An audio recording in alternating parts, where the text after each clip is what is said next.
श्री विष्णु गीता अध्याय 3 गुणभाव विज्ञान योग वर्णनम।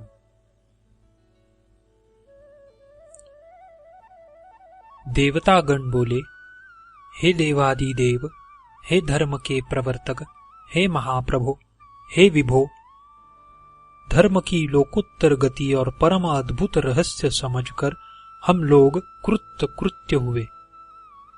हे जगतगुरु, त्रिगुण के भेद से आपने विशिष्ट चेतन जीवों के जो 4 भेद वर्णन किए हैं, हे प्रभु, उन्हीं त्रिगुणों का स्वरूप और त्रिगुणों के विचार से धर्म के सब अंगों और प्रधान आचारों के संपूर्ण भेदों का वर्णन करते हुए हमको ऐसा उपदेश देवे कि जिससे हम सब भावों से अतीत, गुणों से अतीत और मन वाणी से अगोचर आपको हर समय देखने का सामर्थ्य प्राप्त करे। श्री महाविष्णु बोले, मेरी प्रकृति अव्यक्त दशा में मुक्त में सर्वदा लीन रहती है। मेरी प्रकृति अव्यक्त दशा में मुझ में सर्वदा लीन रहती है और व्यक्त दशा में वह प्रकट होकर स्वभाव से ही त्रिगुण तरंग से सब ओर तरंगित होने लगती है। हे देवतागण, इसमें कुछ संदेह नहीं है। हे देवतागण, सत्व, रज और तम ये 3 गुण प्रकृति से उत्पन्न होकर देहों में स्थित निर्विकार देही को आबद्ध किया करते हैं। हे पाप रहितो, इन तीनों गुणों में से निर्मल होने के कारण प्रकाशक और दोष रहित सत्व गुण सुखासक्ति के द्वारा और ज्ञान संग के द्वारा बद्ध करता है।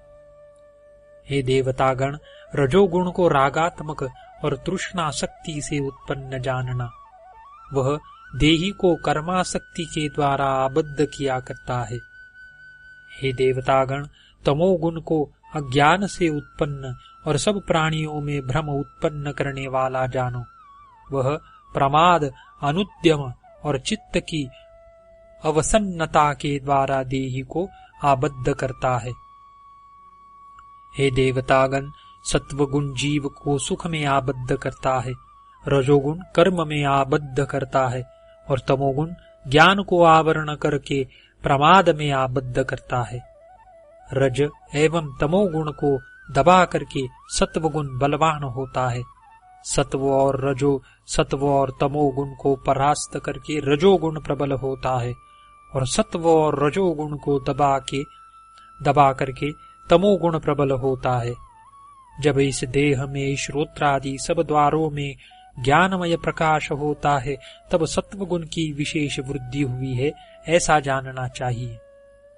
हे देवतागण, लोभ प्रवृत्ति अर्थात सर्वदा सकाम कर्म करने की इच्छा, कर्मों का आरंभ अर्थात उद्यम अशम अर्थात अशांति एवं स्पृहा अर्थात विषय तृष्णा, ये सब रजोगुण बढ़ने पर उत्पन्न होते हैं। हे देवश्रेष्ठो, विवेक भ्रंश, उद्यमहीनता, कर्तव्य के अनुसंधान का न करना और मिथ्याभिमान, ये सब तमोगुण के बढ़ने पर उत्पन्न होते हैं। यदि सत्वगुण के विशेष रूप से बढ़ने पर जीव मृत्यु को प्राप्त हो तब वह ब्रह्मवेत्ताओं के प्रकाशमय लोकों को प्राप्त होता है, अर्थात उसकी उत्तम गति होती है। रजोगुण की वृद्धि के समय मृत्यु होने पर कर्मासक्त मनुष्य लोक में जन्म होता है एवं तमोगुण बढ़ने पर मृत व्यक्ति पशु, प्रेत आदि मूढ़ योनियों में जन्म लेता है। सुकृत अर्थात सात्विक कर्म का सात्विक और निर्मल फल है। राजस कर्म का फल दुख और तामस कर्म का फल अज्ञान अर्थात मूढ़ता है, ऐसा ज्ञानी लोग कहते हैं। सत्व से ज्ञानोत्पत्ति होती है, रज से लोभ उत्पन्न होता है और तमोगुण से प्रमाद, अविवेक और अज्ञान उत्पन्न होता है। सत्व प्रधान व्यक्ति ऊर्ध्वलोक को जाते हैं, रजोगुण प्रधान व्यक्ति मध्यलोक में रहते हैं और निकृष्ट गुणावलंबी तामसिक व्यक्ति अधोलोक में जाते हैं। जब ज्ञानी व्यक्ति गुण के अतिरिक्त और किसी को कर्ता करके नहीं देखता है और गुण से परे जो गुण का दर्शक आत्मा है उसको जानता है, वह मुझको प्राप्त हो जाता है। देह से उत्पन्न इन तीनों गुणों को अतिक्रमण करके जन्म मृत्यु जरा रूप दुखों से मुक्त होकर देही परमानंद को प्राप्त हो जाता है। हे देवतागण, प्रकाश, प्रवृत्ति और मोह यानी तीनों गुणों के यथाक्रम कार्य, ये सब गुण कार्य प्रारंभ होने पर जो व्यक्ति द्वेष नहीं करता है और इनके निवृत्त होने पर जो इनमें इच्छा नहीं रखता है, वह गुणातीत कहलाता है। जो उदासीन अर्थात केवल साक्षी रूप से स्थित है और गुणों से जो विचलित नहीं होता और गुण समूह अपना अपना कार्य करते हैं, ऐसा समझकर जो स्थिर रहता है और स्वयं चेष्टा नहीं करता है, वह गुणातीत कहलाता है। जिसको सुख दुख समान है, जो आत्मा में अवस्थित है, जिसके लिए मिट्टी का ढेला, पत्थर और सुवर्ण सब समान है, जिसके निकट प्रिय और अप्रिय दोनों समान है, जिसने अपनी इंद्रियों को जय कर लिया है और जिसके निकट निंदा और स्तुति दोनों समान है, वह गुणातीत कहलाता है। जो मान अपमान में समभाव रखता है, जो मित्र और शत्रु के विषय में समभाव रखता है और सब कर्मों के आरंभ का त्याग करने वाला है, अर्थात जो नवीन कर्म नहीं करता, वह गुणातीत कहलाता है।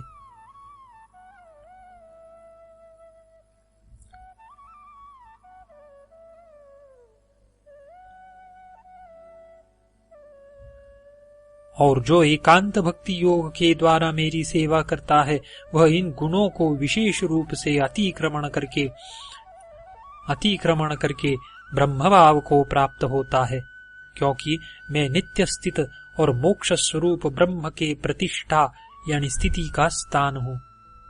मैं ही सनातन धर्म और एकांतिक सुख का स्थान हूँ। हे देवतागण, अब मैं धर्म के विशेष विशेष अंगों का त्रिविध स्वरूप वर्णन करता हूँ। आप लोग ध्यान पूर्वक सुनिए। धर्म के प्रधान 3 अंग है, यज्ञ, तप और दान। उनमें मुख्य अंग जो यज्ञ है, उसके 3 भेद है, ज्ञान कर्म और उपासना। इस बात को सर्वशास्त्र निष्णात तत्वज्ञानी पंडितों ने कहा है। हे देवतागण, विशिष्ट चेतन मनुष्य आदि जीवगण अपने स्वाभाविक सुख और ऐश्वर्य के त्याग द्वारा जो परम अदृष्ट शक्ति अवश्य प्राप्त करते हैं, उसी को तत्व विवेचक लोग यज्ञ कहते हैं। हे देवतागण, इन्हीं सब अंगों के त्रिविध भेदों को क्रमशः कहलाता हूँ। इन भेदों को क्रमशः बतलाता हूँ। आप लोग समाहित चित्त होकर सुनिए। दान करना उचित है। इस विचार से देश काल और पात्र की विवेचना करके प्रत्युपकार करने में असमर्थ व्यक्ति को जो दान किया जाता है, वह सात्विक दान कहा गया है। किंतु जो दान प्रत्युपकार के लिए अथवा फल की चाहना करके कष्ट पूर्वक दिया जाता है, उस दान को राजस दान कहते हैं। देश और काल की विवेचना न करके सत्कार शून्य और तिरस्कार पूर्वक अपात्रों को जो दान दिया जाता है, वह तामस दान कहा जाता है। हे देवगण, आत्मा में अवस्थित व्यक्तियों के द्वारा परम श्रद्धा पूर्वक और फल कामना रहित होकर अनुष्ठित शारीरिक, वाचनिक और मानसिक तप को सात्विक कहते हैं। सत्कार, मान और पूजा के लिए एवं दंभ पूर्वक जो तपस्या की जाती है, इस लोक में अनित्य और क्षणिक वह तपस्या राजस कही जाती है। अविवेक के वश होकर दूसरों के नाश के अर्थ व आत्म पीड़ा के द्वारा जो तपस्या की जाती है, उसको तामस कहते हैं।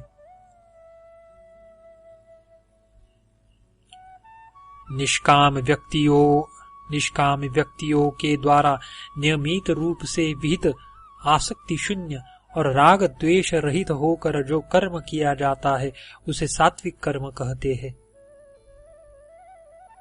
फलाकांक्षी व अहंकार युक्त व्यक्तियों के द्वारा बहुत आयास से जो कर्म किया जाता है उसको राजस कहते हैं। परिणाम में बंधन, नाश, हिंसा और सामर्थ्य इन सब की उपेक्षा करके मोहवश जो कर्म प्रारंभ किया जाता है उसको तामस कहते हैं। आसक्ति शून्य अहम, इस अभिमान से शून्य, धैर्य और उत्साह युक्त, सिद्धि और असिद्धि में विकार शून्य कर्ता सात्विक कहा जाता है। विषयानुरागी, कर्मफलाकांक्षी, लोभी, हिंसाशील, अशुचि, आनंद और विषाद युक्त कर्ता राजस कहा जाता है। इंद्रियासक्त, विवेकहीन, उद्धत, शठ, निष्कृति शून्य, आलस्य युक्त, विषाद युक्त और दीर्घ सूत्री कर्ता तामस कहा जाता है। हे देवगण, उपासना की जो प्राण रूपा भक्ति कही गई है वह भक्ति 3 गुणों के अनुसार निश्चय 3 प्रकार की है। आर्त भक्तों की भक्ति तामसी, जिज्ञासु भक्तों की भक्ति राजसी और अर्थार्थी भक्तों की भक्ति सात्विकी जानना चाहिए।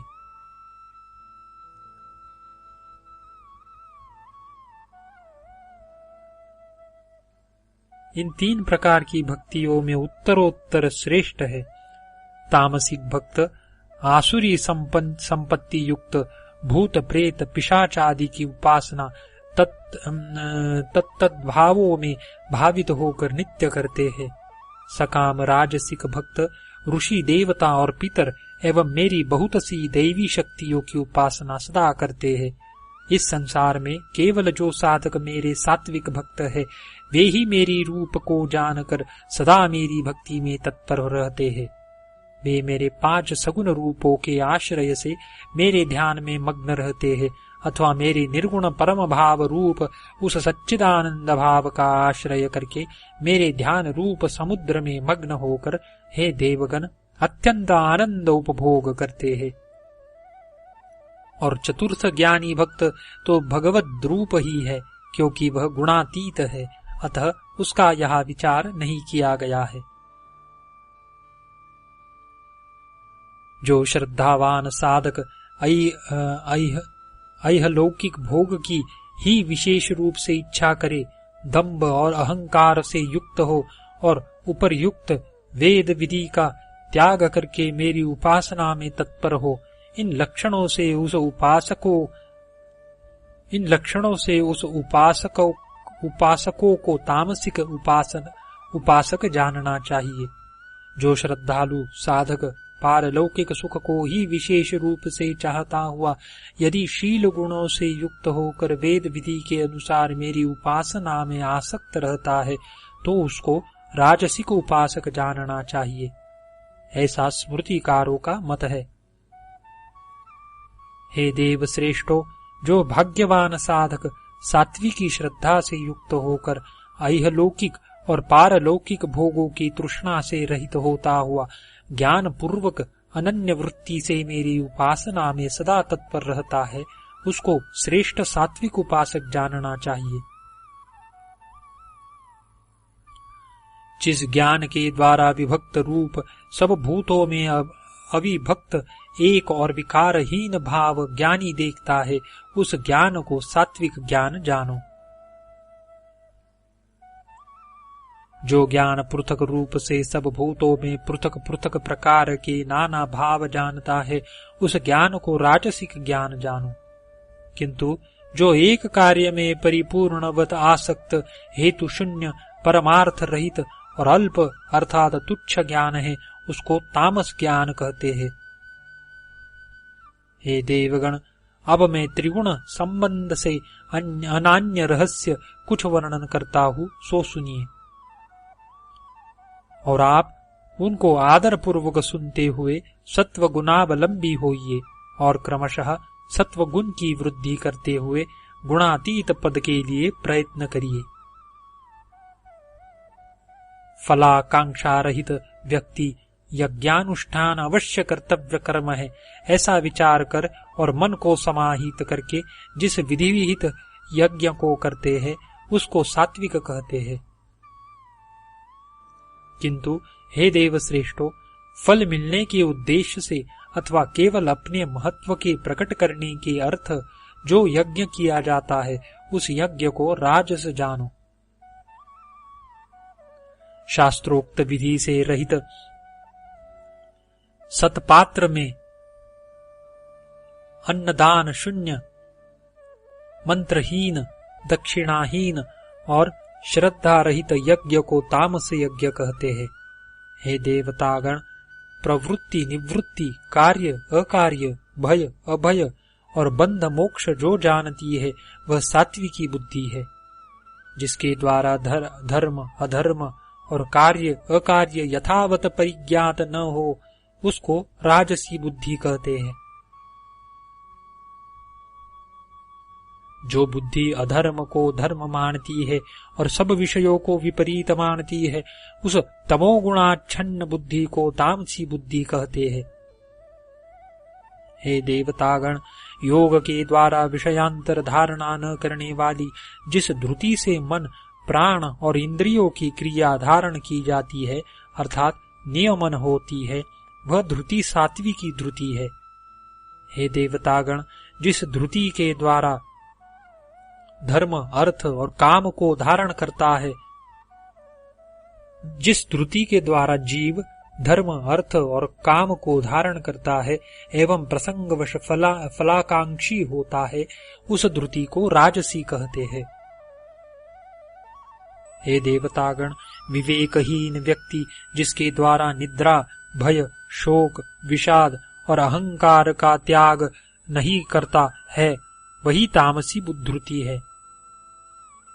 अतीत विषयों से संबंध रखने वाली प्रज्ञा को स्मृति, आगामी विषयों से संबंध रखने वाली प्रज्ञा को बुद्धि और नवीन नवीन यानी ज्ञान विज्ञानों को उद्भव करने वाली प्रज्ञा को प्रतिभा कहते हैं।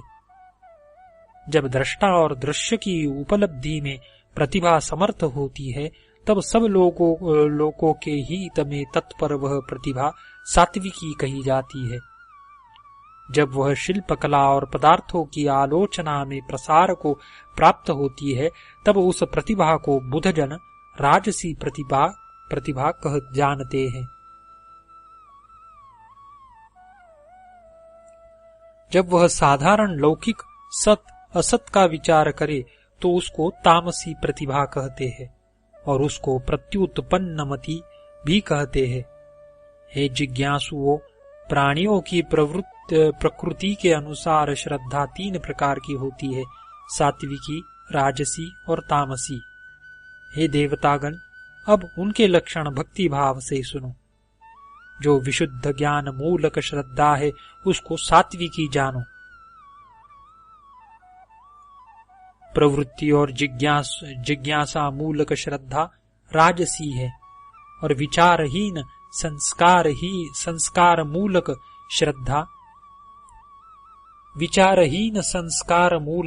श्रद्धा तामसी कही गई है। वेद, पुराण और श्रुति सम्मत तंत्रों में भयानक, रोचक और यथार्थ इन भेदों से 3 प्रकार के वाक्य मेरे भावों से भावित तत्ववेत्ताओं ने कहे हैं। इस विषय में निम्नलिखित प्रकार से ही व्यवस्था है, सो चित्त लगाकर सुनिए।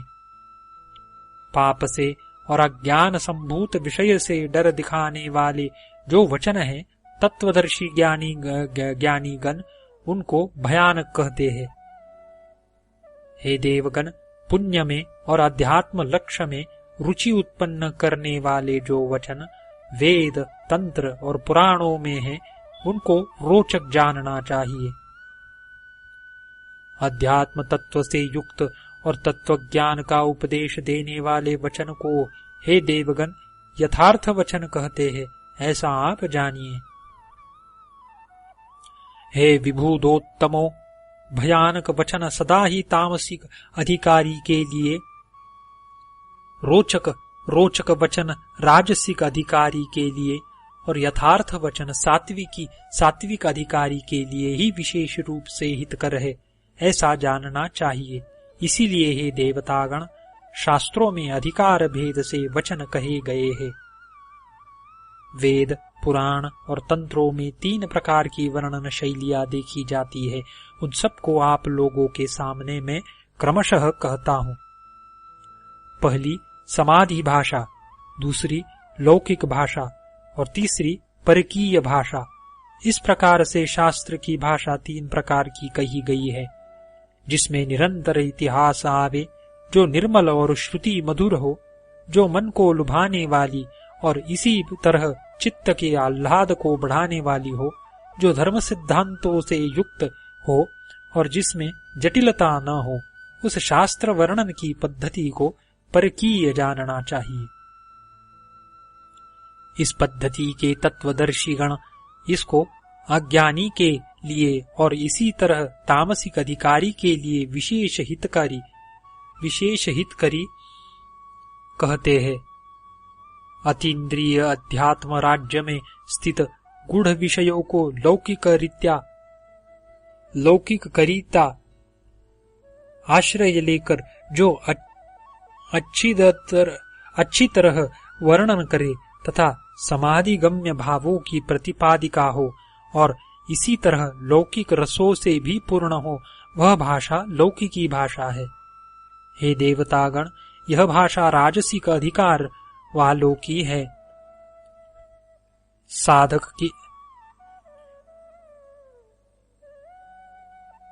यह भाषा राजसिक अधिकार वाले ही साधक के लिए सदा अधिक कल्याण पैदा करती है। यह सत्य है। जो भाषा कार्य ब्रह्म और कारण ब्रह्म के ज्ञान को प्रकाशित करती है तथा जो भाषा सर्वत्र समाधि सिद्ध भावों से पूर्ण हो और इसी तरह जो वर्णन पद्धति तत्व ज्ञानमयी हो, उसको समाधि भाषा जानना चाहिए। वह सात्विक अधिकारियों के लिए हितकरी है। श्रवण मनन और निधिध्यासन, यह जो त्रितय रूप पुरुषार्थ जगत में कहा जाता है, वह सब त्रितय रूप पुरुषार्थ जब निवृत्ति मूलक होकर ब्रह्म के निरूपण में लगता है, तब वह सात्विक माना जाता है। हे देवतागण, जब वह उत्पत्ति स्थिति लय स्वरूप भाव में भावित होकर द्वैत रूप को प्राप्त होता है, तब उस त्रितय रूप पुरुषार्थ को राजसिक कहते हैं, और जो नास्तिकता मूलक त्रितय रूप पुरुषार्थ है, वह तामसिक कहा गया है। आयु, सात्विक भाव, शक्ति, आरोग्य, चित्त प्रसाद और रुचि के बढ़ाने वाले रसयुक्त एवं स्नेहयुक्त, जिनका सारांश देह में स्थायी रूप से रहे और चित्त को परितोष करने वाले आहार सात्विक पुरुषों के प्रिय होते हैं। कटु, अम्ल, लवण यानी क्षार, अत्युष्ण, तीक्ष्ण, रुक्ष, विदाही, ये सब दुख, संताप और रोग प्रद आहार राजसिक व्यक्तियों के प्रिय है। एक प्रहर पहले बना हुआ यानी ठंडा, विरस, दुर्गंध युक्त, बासी, झूठा और अपवित्र जो आहार है, वह तामसिक व्यक्तियों को प्रिय होता है। हे देवतागण, अब सुनो, सुख भी 3 प्रकार का है। जिस सुख में अभ्यास से अर्थात स्वतः ही परमानंद लाभ करता है और दुख का अंत प्राप्त करता है, वह आदि में विषवत किंतु परिणाम में अमृत तुल्य और आत्मबुद्धि के प्रसाद से उत्पन्न सुख सात्विक और आत्मबुद्धि के प्रसाद से उत्पन्न सुख सात्विक कहा जाता है। विषय और इंद्रियों के संयोग से आदि में अमृत तुल्य किंतु परिणाम में विष तुल्य सुख राजस कहा जाता है। निद्रा, आलस्य और प्रमाद से उत्पन्न एवं आदि और अंत में चित्त में मोह उत्पन्न करने वाला जो सुख है, उसे तामस कहते हैं। नित्य कर्म का त्याग नहीं हो सकता। मोहवश जो नित्य कर्म का त्याग होता है, उसे तामस त्याग कहते हैं। जो व्यक्ति दुख होता है ऐसा जानकर दैहिक क्लेश के भय से कर्म त्याग करता है, वह राजस त्याग करके त्याग का फल नहीं प्राप्त करता है। हे देवतागण, इंद्रिय संग और फल का त्याग करके कर्तव्य जानकर जो नियम पूर्वक कर्म किया जाता है, वह त्याग सात्विक त्याग माना गया है। पृथ्वी में, स्वर्ग में व आप लोगों में ऐसा जीव नहीं है जो प्रकृति से उत्पन्न इन 3 गुणों से छुटा हुआ हो। हे देवतागण, सब वेदों में तीनों गुणों का ही विषय है। तुम तीनों गुणों से रहित हो जाओ, सुख दुखादि द्वंद्वों से रहित हो जाओ, नित्य सत्व गुण में रहो। अलब्ध वस्तु के लाभ में और अलब्ध वस्तु की रक्षा में और लब्ध वस्तु की रक्षा में यत्न शून्य हो जाओ एवं आत्मवान अर्थात अप्रमत्त हो जाओ। सब स्थान जल में डूब जाने पर क्षुद्र जलाशय से जितना प्रयोजन रहता है, ब्रह्मनिष्ठ ब्रह्मज्ञ को सब वेदों से उतना ही प्रयोजन रहता है। मैंने गुण और कर्मों के विभाग द्वारा चारों वर्णों की सृष्टि की है। उनका कर्ता होने पर भी अव्यय होने के कारण मुझको अकर्ता जानो। जो सब सात्विक भाव, राजसिक भाव एवं तामसिक भाव है, वे सब मुझसे ही उत्पन्न हुए हैं, ऐसा उनको जानो। मैं उन सब में नहीं हूँ, परंतु वे मुझ में हैं। इन 3 गुणमय भावों से मोहित यह सब जगत इन सब भावों से अतीत एवं निर्विकार स्वरूप मुझको नहीं जानता।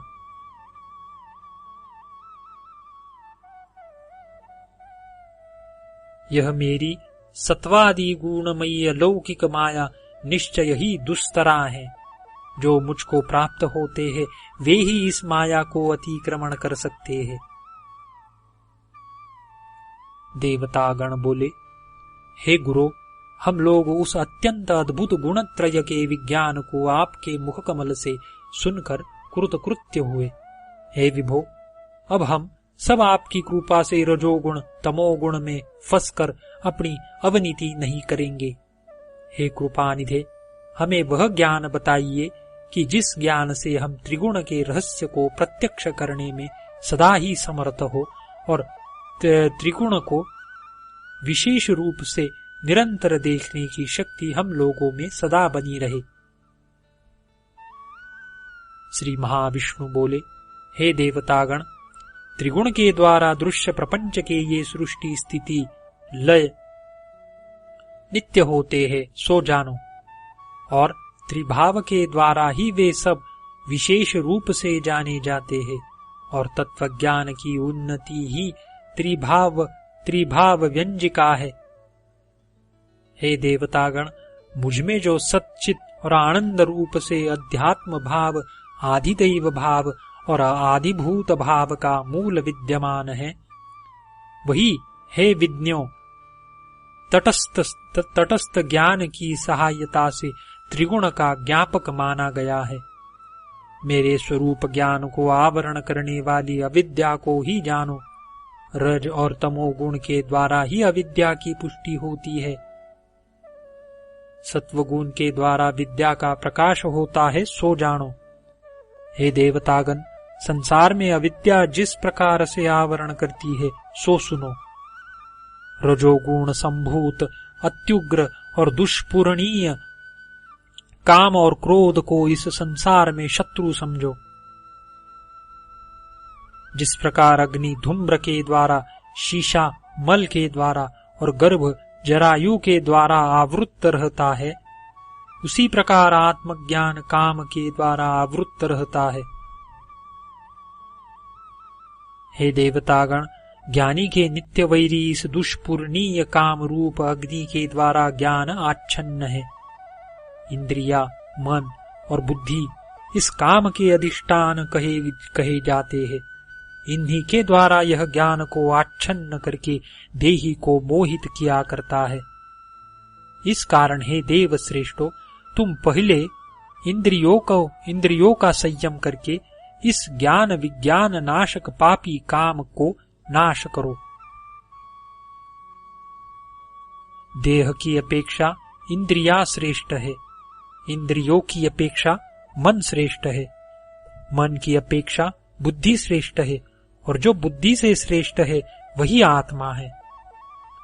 हे देव श्रेष्ठो, इस प्रकार बुद्धि की अपेक्षा श्रेष्ठ यानी आत्मा को जानकर और बुद्धि के द्वारा मन को संयत करके काम रूप दुर्निवार शत्रु का नाश करो। महामाया के द्वारा आवृत होने के कारण मुझे सब नहीं देख सकते हैं। यह मूढ़ संसार मुझे अजन्मा और अविनाशी नहीं जानता है। हे देवतागण, मैं भूत भविष्यत और वर्तमान काल में स्थित यानी सकल स्थावर जंगमात्मक भूतों को जानता हूँ, परंतु मुझको कोई नहीं जानता है।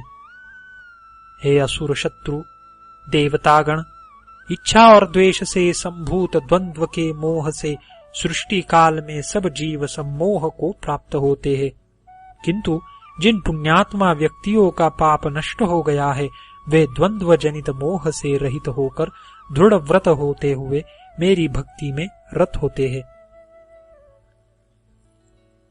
जरा और मरण से बचने के लिए मेरा आश्रय करके जो प्रयत्न करते हैं वे उस ब्रह्म को, समस्त अध्यात्म को और समस्त कर्म को जानते हैं। जो मुझको आदिदेव, आदिदैव, आदिभूत और आदियज्ञ के सहित जानते हैं, मुझ में आसक्त चित्त वे मरण काल में भी मुझको जानते हैं। देवतागण बोले, हे परमेश्वर, वह ब्रह्म क्या है? अध्यात्म क्या है? कर्म क्या है? अधिभूत किसको कहा गया है? आदिदैव किसको कहते हैं? इस देह में अधियज्ञ कौन है और कैसे है? वह इस देह में स्थित है और कैसे वह इस देह में स्थित है? और हे दैत्य सूदन, आप मरण काल में संयत आत्मा व्यक्तियों के द्वारा कैसे जाने जाते हैं?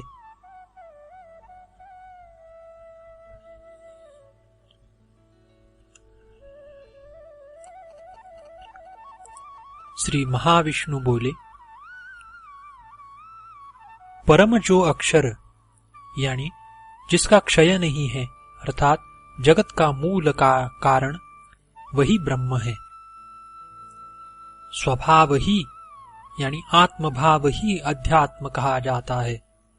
भूत भावोद्भव कर अर्थात सकल प्राणी मात्र की उत्पत्ति और स्थिति करने वाला जो विसर्ग अर्थात त्याग है, वही कर्म है।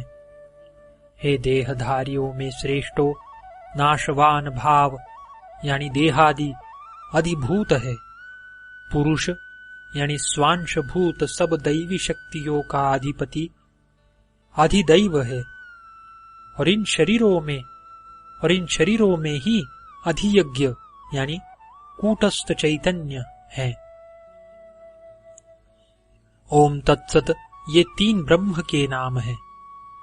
इन तीनों के द्वारा पूर्व काल में ब्राह्मण, वेद और यज्ञों की सृष्टि हुई थी। इसी कारण ओम यह शब्द उच्चारण करके ब्रह्मवादियों के विधानोक्त यानी शास्त्रोक्त यज्ञ, दान और तप रूप कर्म निरंतर संपन्न हुआ करते हैं। मुमुक्षुगण फलाकांक्षा त्याग करके और तत् इस शब्द को उच्चारण करके विविध प्रकार के यज्ञ, तप और दान कर्म करते हैं। हे देवता, सद्भाव में यानी अस्तित्व में और साधु भाव में यानी साधुत्व में सत इस शब्द का प्रयोग होता है, एवं श्रेष्ठ कर्म में भी सत शब्द प्रयुक्त होता है। यज्ञ, तपस्या और दान कर्मों में लगे रहने को भी सत कहा जाता है और तदर्थीय कर्मों को भी सत ही कहते हैं। हे देवतागण, अश्रद्धा पूर्वक होम करना, दान करना, तपस्या करना एवं जो कुछ भी करना असत कहा जाता है। वह न परलोक में और न इहलोक में फलदायक होता है। हे देवगण, मैं संक्षेप से तत्वज्ञान का मूल कहता हूँ, सुनो। इतना अवश्य ही आप लोगों को जानना उचित है कि इस प्रपंचमय दृश्य में कोई पदार्थ भी त्रिभाव से रहित नहीं है, क्योंकि भाव ही गुण दर्शन का कारण है। त्रिगुणमयी मेरी प्रकृति पहले तीनों अपने गुणों को अपने में सम्यक लय करके ही तब वह मुझ में विलीन होती है। हे देवगण, प्रथम तीनों भाव अपने अपने स्वरूप से प्रकट रहकर पीछे अद्वैत रूप को आश्रय करते हैं, यह निश्चय है। इस कारण से भाव गुण दर्शन का हेतु कहा गया है। हे देवतागण, साधकों का अंतिम अवलंबन भाव है। मेरा ही अंश सनातन अर्थात माया के कारण सदा संसारी रूप से प्रसिद्ध जीव प्रकृति में स्थित मन और पंचेंद्रियों को जीवलोक में आकर्षण करता है।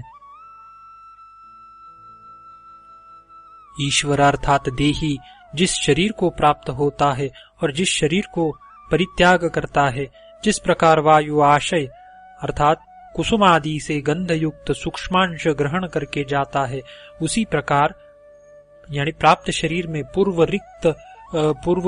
परित्यक्त शरीर से इन सब इंद्रियों को लेकर जाता है। यह देही श्रोत्र, चक्षु, त्वक, रसना और घ्राण इन बाह्येंद्रियों पर और अंतःकरण पर अधिष्ठान करके विषयों का उपभोग करता है। एक देह से देहांतर में जाने वाले देह में स्थित विषयोपभोगकारी और इंद्रियादि से युक्त देही को विमूढ़ व्यक्ति नहीं देखते हैं, किंतु आत्मज्ञानी देखते हैं। संयत चित्त योगी गण इस देही को देह में अवस्थित देखते हैं और शास्त्रादि पाठ द्वारा यत्नशील होने पर भी आत्मतत्वानभिज्ञ मंदमती इसको देख नहीं सकते। क्षर और अक्षर नामक ये दो पुरुष लोक में प्रसिद्ध है। उनमें से सब भूतगण क्षर पुरुष और कूटस्थ चैतन्य अक्षर पुरुष कहा जाता है। इन क्षर और अक्षर से अन्य उत्तम पुरुष परमात्मा कहे गए हैं, जो ईश्वर और निर्विकार है एवं लोकत्रय में प्रविष्ट होकर पालन करते हैं। क्योंकि मैं क्षर से अतीत हूँ और अक्षर की अपेक्षा भी उत्तम हूँ, इसी कारण लोक में और वेद में पुरुषोत्तम कहा जाता हूँ। हे देवतागण, इस प्रकार निश्चित बुद्धि होकर जो मुझको पुरुषोत्तम समझता है, वह सर्वज्ञ व्यक्ति मुझको ही सर्वभाव से भजता है। हे निर्दोष देवतागण, यह परम गुह्य शास्त्र मैंने कहा है, इसको समझकर साधक सम्यक ज्ञानी और कृतकृत्य होता है। इति श्री विष्णु गीतासूपनिषत्सु ब्रह्म विद्यायां योग शास्त्रे देव महाविष्णु संवादे गुणभाव विज्ञान योग वर्णनम नाम तृतीयोऽध्यायः।